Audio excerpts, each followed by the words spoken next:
in the second part, I have to say, being beaten up by Ray Fiennes was pretty fun. It wasn't always comfortable, but it was fun. I did quite enjoy. I enjoy scenes like that where I get slapped around a bit. It's quite fun. Yeah. So that was good. That was definitely a highlight. Being on the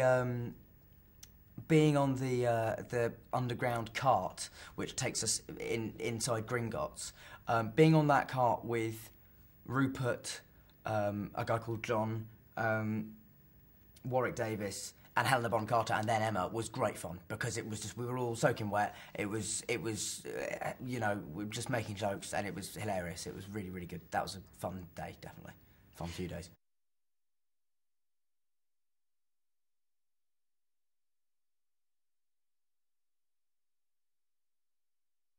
Weirdly enough, the most emotional shot of the film was probably the last one, which was not an emotional scene, but it was a scene where literally, it was a shot of me jumping into a fireplace at the end of the Ministry of Magic chase scene, and then after that, that was our last shot on the film, and so that was how we ended it. I think the other emotional scene in this film is the one that I've been most looking forward to as well, was the scene where I walk into the forest and suddenly I see my parents and Sirius and Lupin standing in front of me, and that was an emotional scene, also because Gary came back for it, and you know, and also because, you know, Adrian and Geraldine, who play my parents, are wonderful, and I'm in a way, why I'm so sad they died is that I would have loved to act more with them.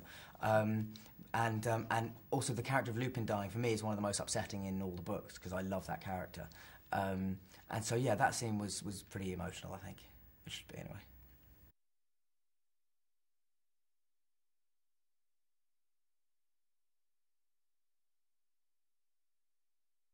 Fight for your life, I suppose, would be one of the main themes. It's a battle to save Hogwarts. It's a battle to survive.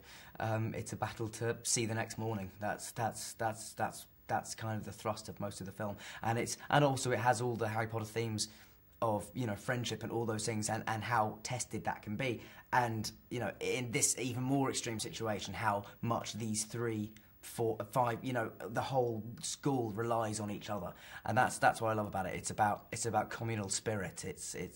And surviving.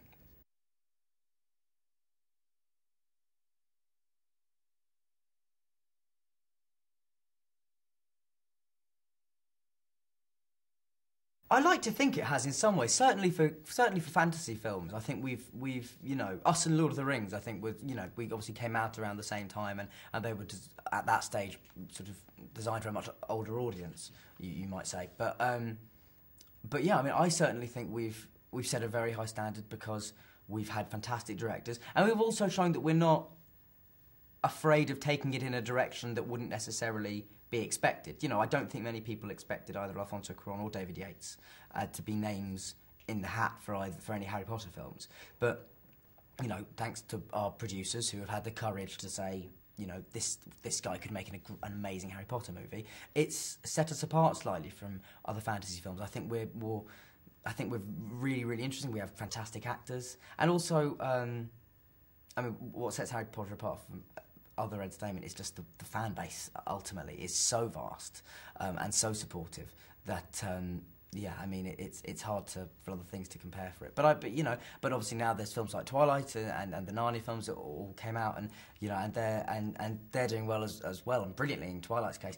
But I think Harry Potter manages to combine an innocence and an Englishness with an edge you rarely see in sort of supposedly children's films.